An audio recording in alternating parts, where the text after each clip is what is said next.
Untuk mendukung Belajar Bentar, kalian bisa mengklik subscribe. Halo, selamat datang di Belajar Bentar.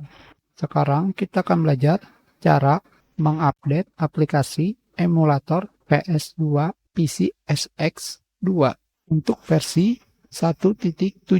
Kenapa harus menggunakan versi 1.7? Karena versi terbaru. Langsung saja. Di sini, jika kalian masuk ke folder PCSX2, kalian akan menemukan updater. Kalian jalankan.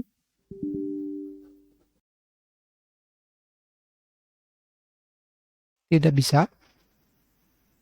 Kalian jalankan file utamanya.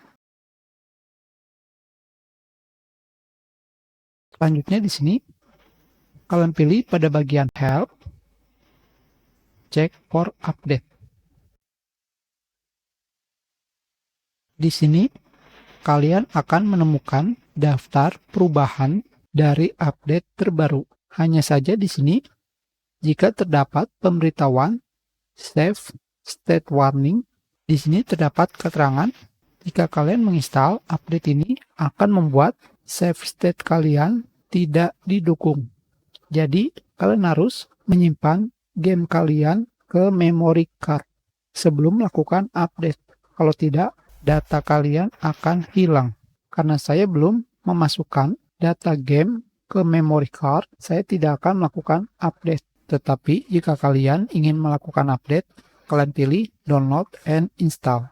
Kita sudahi pelajaran kita. Terima kasih.